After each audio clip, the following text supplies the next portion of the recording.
નમસ્કાર ખેડૂત મિત્રો, સ્વાગત છે તમારું કૃષિ બલરામમાં। હવે આજે આપણે મગફળીમાં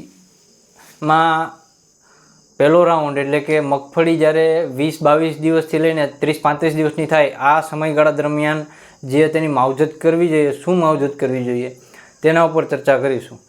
હવે મિત્રો, મગફળી ગુજરાતમાં, આપણા દેશમાં ગુજરાતમાં સૌથી વધારે ઉત્પાદન મગફળીનું થાય છે અને ગુજરાતમાં પણ સૌરાષ્ટ્રમાં સૌથી વધારે મગફળીનું ઉત્પાદન કરવામાં આવે છે। તેથી મગફળી એક સૌરાષ્ટ્રના ખેડૂત માટે ખૂબ રોકડીયો પાક છે અને તેનું ઉત્પાદન સૌરાષ્ટ્રના ખેડૂતો લેતા હોય છે। ચોમાસું પાક છે, વધારે પડતું ચોમાસામાં જ લેતા હોય છે અને મહદઅંશે ઉનાળામાં પણ મગફળીનું વાવેતર થતું હોય। હવે મગફળીનું વાવેતર જ્યારે થઈ જાય, કોરવાણ પછી પણ થાય અને વાવણી પછી પણ થાય। વાવેતર થઈ ગયા પછી મગફળી વ્યવસ્થિત ઉગી જાય અને 20-25-30 દિવસથી લઈને 35 દિવસની જ્યાં સુધી મગફળી થાય ત્યારે તેમાં અમુક કાળજી લેવી જોઈએ।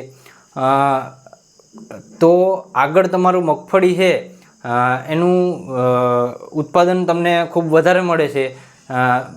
પ્રથમ સ્પ્રે જે મહિના દિવસે, બીજા મહિને જે બીજો રાઉન્ડ હોય અને ત્યાર પછી એક ત્રીજો રાઉન્ડ, આમ ટોટલ 3-4 રાઉન્ડ મારો તો તેમને વ્યવસ્થિત જેનું પોષણ છે તે આખું બેલેન્સ રહે છે અને ઉત્પાદન સારું મળે છે। તો આ પહેલા રાઉન્ડનું આપણે તમને કહીએ તો જ્યારે મગફળી 20-22 કે 25 દિવસની થાય ત્યારે એમાં એક ફૂગનાશક, જો મગફળી સારી હોય તો, ખૂબ સારી મગફળી હોય, કંઈ વાંધો ન હોય તો એક ફૂગનાશક અને માઇક્રોન્યુટ્રિયન્ટ, આ બે વસ્તુ જ મગફળીમાં નાખવાનું છે। બીજું વધારે એને વૃદ્ધિ વધારવા માટે બીજું કશું બહારથી આપવાની જરૂર નથી। જો મગફળી ખૂબ સારી હોય તો એક ફૂગનાશકમાં તમે સાપ પાવડર લઈ શકો અથવા તો કોપર ઓક્સીક્લોરાઇડ છે, બ્લુ કોપર 50 છે એ લઈ શકો અને એની સાથે માઇક્રોન્યુટ્રિયન્ટ, આ બે લઈ શકો। બીજું કંઈ એક્સ્ટ્રા વૃદ્ધિ માટે આપવાની જરૂર નથી। NPKનો ડોઝ કે હ્યુમિક કે બીજું કંઈ આપવાની જરૂર નથી, ખાલી એક માઇક્રોન્યુટ્રિયન્ટ અને જે આપણે એક ફૂગનાશક। હવે આ સિવાય આ સમયગાળા દરમિયાન તમને જો ઈયળનો થોડો ઘણો અટેક જોવા મળે, ક્યાંક પાંદડા કાણા થઈ જાય, જો તમે તમારી પાન હોય તેમાં ખબર હોય તો વચ્ચારે જે પાનમાં 2 હોલ જોવા મળે, આવા જો હોલ ક્યાંક જોવા મળે તો એ ઈયળનો અટેક આપણે કહી શકાય કે છે।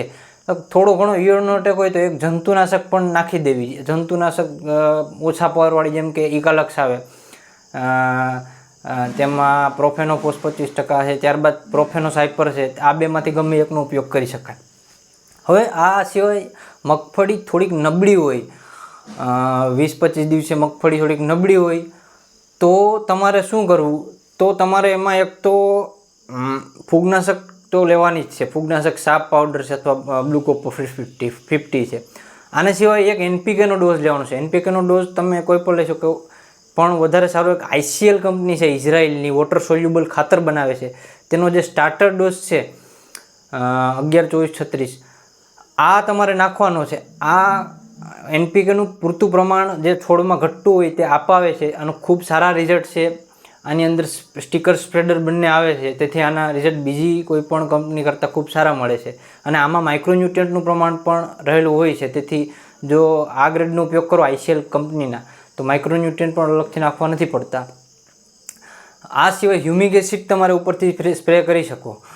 હ્યુમિક એસિડ વૃદ્ધિ માટે હ્યુમિક એસિડ, પછી NPKનો જે ડોઝ છે એ ICL કંપનીનો સ્ટાર્ટર ડોઝ 11-24-36, તેમાં અને જે એક સારી ફૂગનાશક સાપ પાવડર છે તેનો ઉપયોગ કરી શકો અને જંતુનાશક જો તમારે ઈયળ જેવું દેખાય તો। હવે આ રહી ઉપર ફોલિયર સ્પ્રે એટલે કે ઉપર સ્પ્રે કરવો, શેનો સ્પ્રે કરવો તેની વાત। અને આના સિવાય તમારે જમીનમાં શું દેવું? હવે આ સમયગાળા દરમિયાન તમારે જે NPKના બેક્ટેરિયા છે, બેક્ટેરિયા એટલે શું? આપણા મિત્ર બેક્ટેરિયા જે આવે છે મગફળીમાં, ખાસ કરીને રાઇઝોબિયમ છે, પછી ફોસ્ફરસ સોલ્યુબલાઇઝિંગ બેક્ટેરિયા ફોસ્ફરસના છે, પોટાશ મોબિલાઇઝિંગ બેક્ટેરિયા પોટાશના છે, એમ ઝીંકના બેક્ટેરિયા છે, આવી રીતના સલ્ફરના બેક્ટેરિયા છે। આ બેક્ટેરિયાનું કામ શું હોય છે? તો કે જે ફોસ્ફરસ એટલે કે DAP ખાતર આપણે અંદર જમીનમાં ગમે તેટલું આપીએ છીએ, એ જમીનમાંથી લઈ અને છોડ સુધી આપવાનું કામ કોણ કરે છે? બેક્ટેરિયા કરે છે। ખરેખર બેક્ટેરિયાનું કામ આ છે। તેથી તમે બહારથી ગમે એટલો DAP ખાતર કે ફોસ્ફરસ ખાતર કે કોઈ પણ ખાતર આપો, પરંતુ તમારા ખેતરમાં જો બેક્ટેરિયાની જે માત્રા વ્યવસ્થિત યોગ્ય માત્રામાં જે હોવી જોઈએ તે ના હોય તો તે ખાતરનો એટલો બધી કંઈ મિનિંગ રહેતો નથી અને વ્યય જાય છે. તેથી તમારે જો એક નિશ્ચિત સૂક્ષ્મ તત્વો એટલે આ બેક્ટેરિયા છે એનું પ્રમાણ જાળવવું જરૂરી છે. હાલ જે ખેતી થઈ રહી છે, ખેતી પદ્ધતિમાં રસાયણનો ખૂબ વધુ ઉપયોગ થઈ રહ્યો છે, આના કારણે બેક્ટેરિયાનું પ્રમાણ દિન પ્રતિદિન જે જમીનમાં છે તે ઘટતું જાય છે. તેથી તમારે ખાસ કરીને જો તમારા ઉત્પાદન વધારો લેવું હોય, બીજા કરતાં બમ્પર પ્રોડક્શન લેવું હોય, તો આ બેક્ટેરિયાનો ઉપયોગ આ જે મહિના દિવસે છે તે ખાસ કરવો. તેમાં તમારે કયા બેક્ટેરિયા, એક રાઇઝોબિયમ બેક્ટેરિયા, એનો ઉપયોગ ફોસ્ફરસ માટે, પીએસબીના બેક્ટેરિયા, પોટાશ માટે જે પોટાશના બેક્ટેરિયા છે આનો તમારે 1 લીટર 1 વીઘે ઉપયોગ કરવો. આ સિવાય ત્રણેય બેક્ટેરિયા પણ એક બોટલમાં આવતા હોય છે. એનપીકે બેક્ટેરિયા કોઈ પણ કંપની બનાવતી હોય, જેમ કે ક્રિપકો બનાવે છે, એનપીકે ક્રિપકો, તો એનો ઉપયોગ પણ તમે કરી શકો. તે ત્રણેય એક બોટલમાં જ આવી જાય છે. આ સિવાય BNPK નામની એક પ્રોડક્ટ છે. આમાં 5 પ્રકારના જે ફાયદાકારક બેક્ટેરિયા છે તે એનપીકેના બેક્ટેરિયા, સલ્ફરના બેક્ટેરિયા અને ઝિંકના બેક્ટેરિયા અને બધા તે એક જ પ્રોડક્ટની અંદર આવે છે. તેનો પણ ઉપયોગ તમે કરી શકો. આ બેક્ટેરિયા ટ્રીટમેન્ટ ખાસ જરૂરી છે, કારણ કે તે જે તમે ખાતર જમીનમાં તો નાખો છો, પણ તો તે છોડને ખાતર જમીનમાંથી છોડને લેવડાવવા માટે બેક્ટેરિયા જરૂરી છે. આ સિવાય માઇકોરાઇઝા નામનું પણ એક ફૂગનું ખાતર આવે છે. આ પણ જમીનમાં તમે નાખી શકો. તે નાખવાનો બહુ મોટો ફાયદો એ છે કે તે જમીનમાં વધારે પડતું સૌરાષ્ટ્રમાં શું હોય છે કે જમીનની પીએચ ખૂબ ઊંચી હોય છે. બેક્ટેરિયા પણ આવી જ રીતના કામ કરે છે. બેક્ટેરિયા આપણે નાખીએ તેથી શું થાય કે જમીનની પીએચ ઊંચી હોય, પીએચ જ્યારે ઊંચી હોય તો ફોસ્ફરસ તમે ડીએપી ગમે એટલું જમીનમાં નાખો તે લઈ ન કે મૂળ. પીએચ તમારે જે નોર્મલ હોય ત્યાં તે પીએચમાં જ જે મૂળ છે લઈ શકે. તેથી બેક્ટેરિયા કઈ રીતના કામ કરે છે, બેક્ટેરિયા તમે જમીનમાં નાખો તો જે પીએચ છે તે યોગ્ય જે 7ની આજુબાજુ લઈ આવે છે, બહુ ઉપર હોય ત્યાંથી નીચે સુધી. આવી જ રીતના માઇકોરાઇઝા ફૂગ છે તે પણ જમીનના મૂળ છે તેની હારે બંધાઈ જાય છે અને એક આખું તાંતણામય આખું સ્ટ્રક્ચર બનાવી લે જમીનમાં. એ જમીનમાંથી જે પોષક તત્વો છે તે ઉપાડી અને વૃક્ષ આજે આ પ્લાન્ટ છે જે મગફળીનો તેના સુધી પહોંચાડે છે. તેથી તે ફાયદો કરે છે. આ સિવાય ટ્રાયકોડરમાં તમે જો પાયામાં ન નાખ્યું હોય તોય પણ નાખી શકો મહિના દિવસે, અને નાખ્યું હોય તો પણ ફરી મહિના દિવસ પછી પાછો એક રાઉન્ડ લઈ શકો. ટ્રાયકોડરમાંથી શું ફાયદો થશે, એક તમારે જે સફેદ ફૂગ, જે કાળી ફૂગ ને એ આવે છે તેના ઉપર ખાસ એક વિડીયો આપણે બનાવેલો છે, ચેક કરી લેજો ડિસ્ક્રિપ્શનમાં. તો જે સફેદ ફૂગ અને કાળી ફૂગ આવે છે તેનાથી ટ્રાયકોડરમાં આપણી મિત્ર ફૂગ છે તેનાથી બચાવ કરી શકાય છે. તો આ રહી આપણે જમીનમાં શું ટ્રીટમેન્ટ આપવી એની વાત. હવે ટ્રાયકોડરમાં છે, માઇકોરાઇઝા છે. હવે બીજી એક વાત કે યુરિયા આપવું કે નહીં જમીનમાં.